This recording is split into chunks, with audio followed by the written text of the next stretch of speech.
Sino ba si Obadiah at bakit po siya ay isang underrated hero? Pag-usapan po natin 'yan sa devotion natin na ito.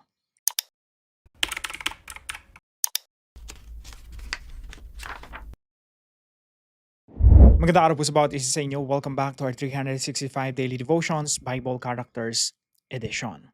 Binabati ko po muna ng happy birthday si Sheila de Guzman. Hello sa iyo kapatid.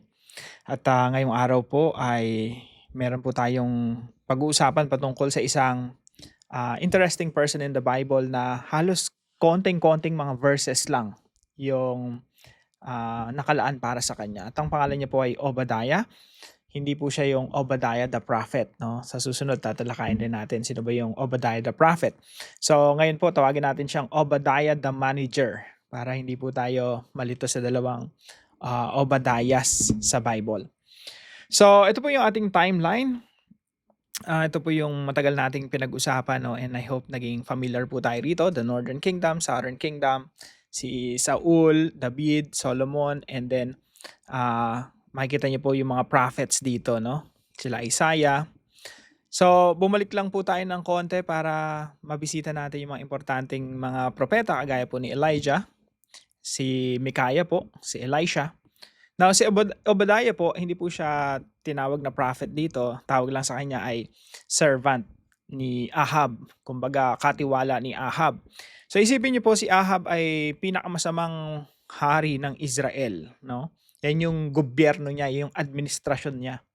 At si Ahab po, meron po siyang mataas na posisyon sa administrasyon ni Ahab. Pero napakaganda po ng binabanggit ng Biblia patungkol kay Obadiah. Sabi po dito sa 1 Kings chapter 18, and Ahab had summoned Obadiah, his palace administrator. So, administrator siya ng palasyo. Now, merong something different kay Obadiah kung ikukumpara mo siya sa ibang mga tauhan doon sa palasyo. Si Obadiah po ay faithful sa ating Diyos. So sabi dito, Obadiah was a devout believer in the Lord. So isipin nyo kung gaano katinding pressure yung nararanasan niya. Nasa administration siya ni Ahab na isa sa pinakakurap at probably the worst king of the Northern Kingdom. Tapos nakikita mo lagi doon si Jezebel. Si Jezebel na, you know, naghatid ng idolatry sa bayan ng Israel at siya ay nagpa-persecute sa mga propeta ng Diyos at si Jezebel po siya yung nag-introduce ng pagsamba sa mga Diyos-Diyosan katulad nila ng mga ni Baal at nagsuporta po siya. Kumbaga inintroduce niya rin yung kanyang mga propeta na sabi sa Biblia nasa 400 mga propeta na mga bulaang propeta, mga false prophets, at pinersecute niya yung mga tunay na propeta ng Diyos. Now, sabi po rito, Obadiah was a devout believer in the Lord. Napapaligiran si Obadiah dahil siya ay faithful sa Diyos. During this time, napapaligiran siya ng mga masasamang mga tao, mga corrupt na mga tao. Verse 4, while Jezebel was killing off the Lord's prophets, Obadiah had taken 100 prophets and hidden them in 2 caves, 15 in each, and had supplied them with food and water. So ito lang po yung ilan sa mga kakaunting mga talata na inilaan sa istorya ni Obadiah. So isipin niyo po yung pressure, no? Na tapat ka sa Panginoon, pero yung mga boss mo, si Jezebel at si Ahab, pinipersecute yung mga propeta ng Diyos at ikaw meron kang itinago, tinutulungan, no? Itinago sa kuweba tapos sinusuplayan niya ng mga tinapay na most likely wala namang ibang source, no, kundi doon sa palasyo galing. Kumbaga nag-i-smuggle siguro siya ng mga tinapay para matustusan yung pangailangan ng mga propeta na tinago niya sa mga kuweba. So ito po yung mga katuruan natin ngayong araw. Ang pinaka-point natin ngayong araw ay the kind of person we need today. Ito yung ganitong klaseng taong kailangan natin ngayon, lalo na sa ating bansa. Yung mga katulad ni Obadiah. Ito yung klase ng tao na kailangan natin sa pamilya, kailangan natin sa mga eskwelahan, kailangan natin sa mga negosyo, kailangan natin sa sa gobyerno, kailangan natin sa mga administration sa mga ospital. Kung nasang man lugar tayo, ganitong klaseng Kristiyano ang kailangan natin. Number 1 po, a person who is faithful to God in the midst of corruption. Tindi, no? Napakahirap gawin ito. Isang taong tapat sa Diyos sa gitna ng korupsyon. Sa totoo lang, kahit saan maraming korupsyon, no? Kahit saan ka magpunta, merong katiwalian. Pero ang kailangan po natin, isang taong nagtatapat sa Diyos.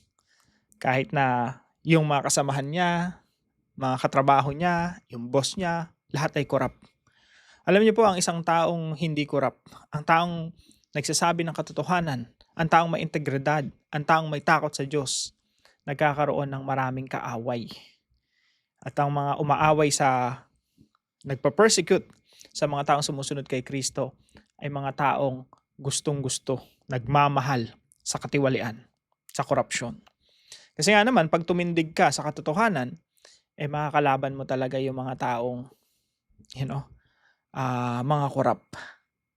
Minsan, may mga istorya akong alam na, kailangan niyang pumirma, no, sa mga dokumento dahil Christian siya, hindi siya pumipirma kasi alam niya may corruption doon. Nagagalit sa kanya yung mga boss niya. Pati yung mga kasama niya sa trabaho, wala silang kickback. So, kailangan talaga natin ng ganitong mga tao kagaya ni Obadiah, a person who is faithful to God in the midst of corruption.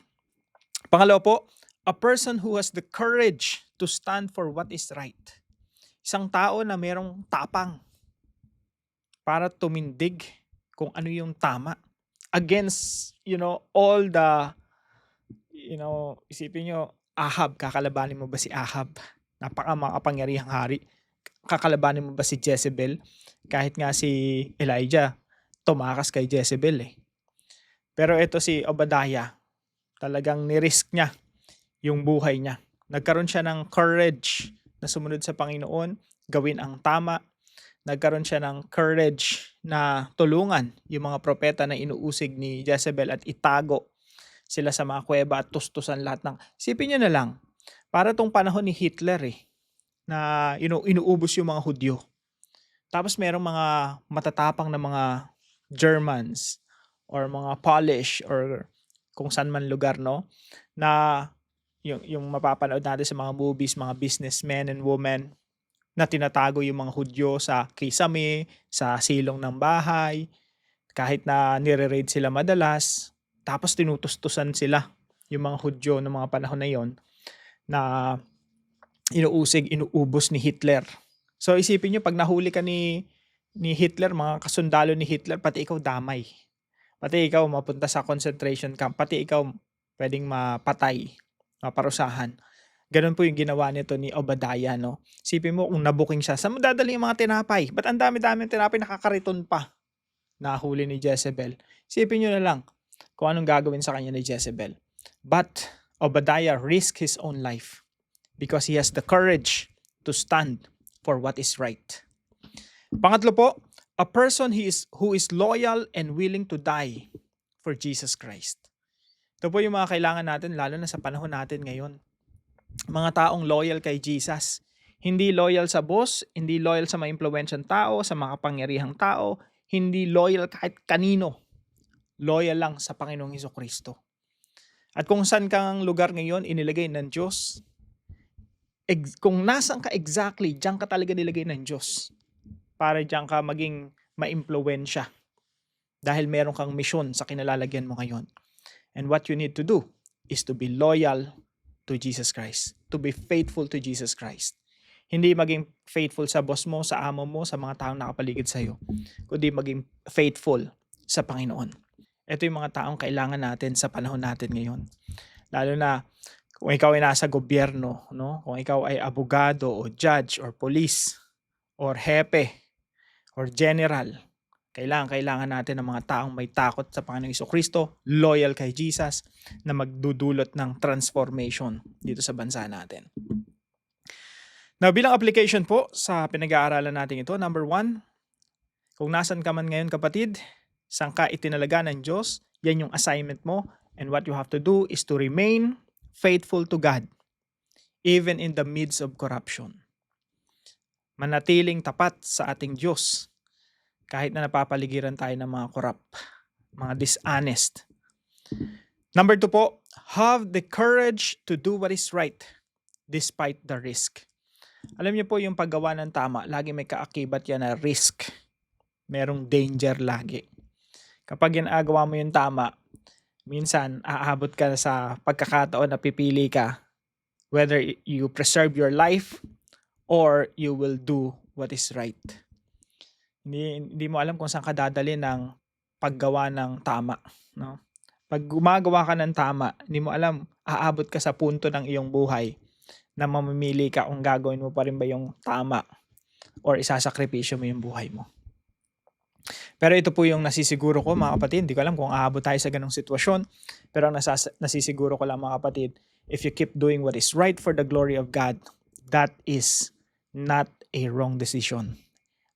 And I would say that is the best decision of your life.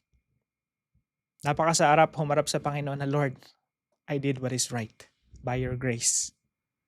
Kesa dun sa hindi mo ginawa yung tama to sa harap ka sa Panginoon.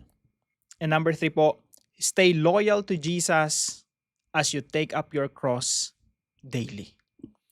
Maging loyal po tayo sa ating Panginoon Jesucristo. Napakasarap po, napaka-sweet. No? Ang sarap manalangin sa Panginoon, no? When we know that we are loyal to Him. Yung puso natin hindi divided, buong-buo, dedicated sa Panginoong Jesucristo.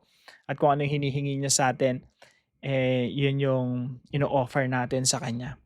Kasi mahirap talaga, kahit ako, hindi ko alam kung anong mangyayari sa akin in the future.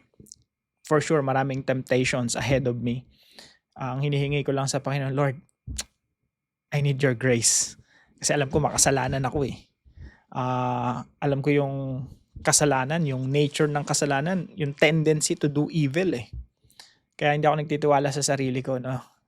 Talagang pinagtitiwala, Lord, I need your grace. So ganun din sa bawat isa sa atin, no? We need the grace of God every day.